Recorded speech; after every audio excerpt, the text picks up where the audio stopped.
উগ্রবাদুর আপনার জন্য টার্কি থেকে পাসপোর্ট আনছি, মন খুইলা মামলা করেন হেভি বিটের গান ছাড়ছি।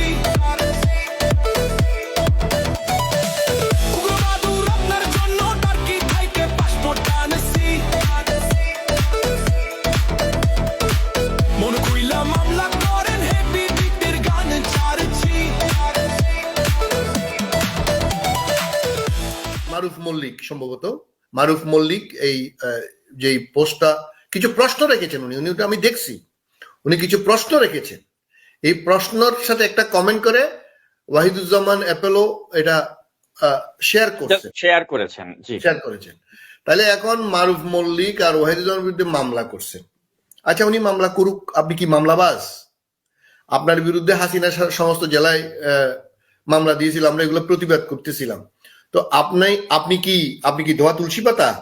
মাহমুদুর রহমান সাহেব, আপনি আমার দেশ পত্রিকাটাকে এখন জামাতের দেশ বলে লোকজন পত্রিকা সোশ্যাল মিডিয়াতে দেখি জামাত দেশ বানাইছেন এটাকে। আপনি এত বড় একটা পপুলার মানুষ, আপনি বিএনপির পক্ষে কথা বলার দরকার নাই, কিন্তু আপনি বেগম খালেদা জিয়া বা তারেক রহমানের বিরুদ্ধে কথা বলার মতো আপনার অধিকার আছে বলে আমি অন্তত মনে করি না সোফার।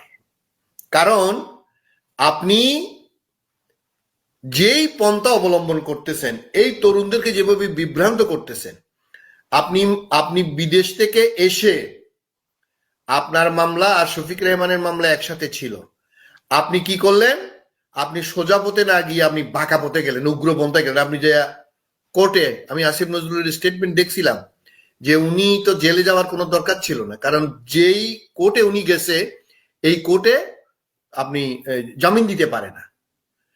কিন্তু উনি কি করলেন? উগ্রপন্থায় গেলেন, আমার জেলে নিচে। এইটা নিয়ে অনেক হইচই, ওই জেলে গেল কেন, ওনার এখন বের করতে হবে। ওই যে প্যারিসের ল্যাংটা ফকির একটা আছে না, ল্যাংটা ফকির শুরু করছে তার ল্যাংটা বয়ান, হ্যাঁ, তখন মনে আছে আপনাদের? এই যে ল্যাংটা বয়ান দিয়ে দিয়ে উনি কয়দিন পরে জেলখানা থেকে বেরোলো। মাহমুদুর রহমান সাহেবের প্রতি আমাদের সকল রকম সিম্পেথি, ভালোবাসা, ওনার প্রতি যে নিগৃহীত হয়েছে। কিন্তু এই যে জামাত মজলুম হয়ে এখন উগ্রবাদ ছড়ায়। প্রথম আলোর ব্যাপারে আমরা, ডেইলি স্টার ব্যাপারে আমাদের বাংলাদেশের সংস্কৃতির বিরুদ্ধে, রাজনীতির বিরুদ্ধে আমরা তাদের বিরুদ্ধে সোচ্চার ছিলাম। কিন্তু প্রথম আলো আমি জ্বালাই দিব তাই বলে আপনি জ্বালাই দিব, পড়াই দিব, এটা কি কোনো সভ্য সমাজ? ইসলাম এগুলো এলাও করে? আমাদের রসুল্লাহ সাল্লাহ ইসলামকে আল্লাহ কোরআনে বলছেন যে হে রসুল, আমি আপনাকে পাঠাইছি শুধুমাত্র, you are a reminder, you are not a dictator. যে ইসলাম ধর্ম গ্রহণ করবে না তাকে আপনি সালাম দিয়ে চলে আসবেন। সালাম কোরআনের আয়াত। তো যেখানে আমাদের মহানবী সাল্লাল্লাহু আলাইহি ইসলামকে এমনকি ধর্ম ত্যাগ করলেও, এই যে আজকে সৌদি আরবে, ইরানে, এমনকি যে কোনো দেশে ইসলাম ধর্ম ত্যাগ করলেও তাকে সালাম দিয়ে চলে আসতে বলছে। রসুলুল্লাহকে আল্লাহ তাআলা নির্দেশ দিচ্ছেন কোরআনে। সেখানে আপনি উগ্রপন্থা দিয়ে প্রথম আলো ভাঙবেন, ছায়ানট ভাঙবেন, আপনি এই ডেইলি স্টার ভাঙবেন। ছায়ানট অবশ্যই আমাদের বাংলাদেশের, আমাদের যে সংস্কৃতি সেটা ক্যারি করে, আমিও মনে করি না। আমি তার কাউন্টার করব। এই যে তাদের যে উগ্রপন্থা, তাদের যে মনোভাব, এটা মাহমুদুর রহমান সাহেব ক্যারি করতেছেন। তো অ্যাপেলো বা মারুফ মল্লিক বা আমি আপনার বিরুদ্ধে লিখবো, অপিনিয়ন দেব, আপনি মামলা করে দিবেন। তো এটা কি কোনো ভদ্র সমাজে, সভ্য সমাজ এগুলা হয় না।